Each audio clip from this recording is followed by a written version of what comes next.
So welcome to the course, and in this first session we just want to give you a map ahead of the terrain that we will cover. It's the most comprehensive course about the story and the spirituality of the persecuted church that's ever been taught. The materials are dark, that's for sure, and we do have to guard against secondary trauma in our interaction with this material. There is a wonderful verse from Scripture that captures the deepest element of what we're doing here. It's found in Isaiah 45:3. It says, "I will give you treasures of darkness, riches hidden in secret places, so that you may know that it is I, the Lord, who calls you by name." So, treasures of darkness, that's the balance that we are after. It's dark material to talk about persecution, but there's a golden gift in it. There's joy in it, though we sometimes have to dig or grope around for it. And above all, the shining luster of the treasure is a deepening of our personal walk with God. He knows us by name. And that's the great distinctive of Christianity, isn't it? We're not just following a force, but a force with a face. And that face speaks our name. So at the outset, let's just bow the knee and take a moment to let this amazing truth percolate inwards. Because spiritual wisdom often consists of the refusal to move on when an insight strikes.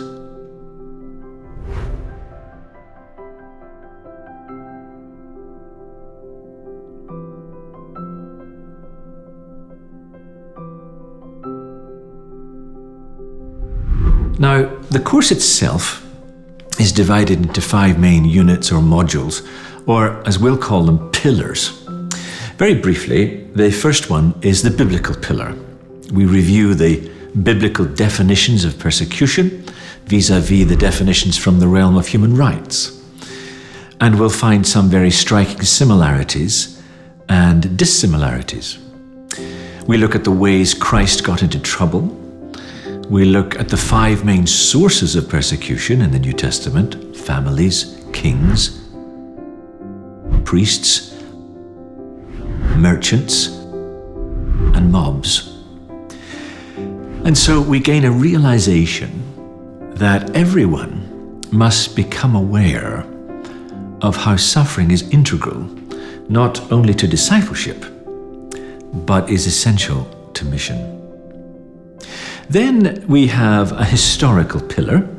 We look at the 5 main global persecutions of Christianity over 20 centuries: the Roman, the Islamic, the Mongol, the Christian, and the atheistic persecutions. And the characteristics of a global persecution is that all last for more than 1 generation, all cover a vast tract of the known world at the time, and all leave Christianity different than before.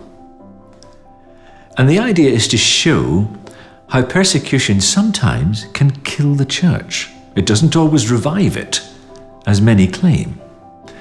And we seek to make Christian leaders resilient in the face of the challenges of persecution.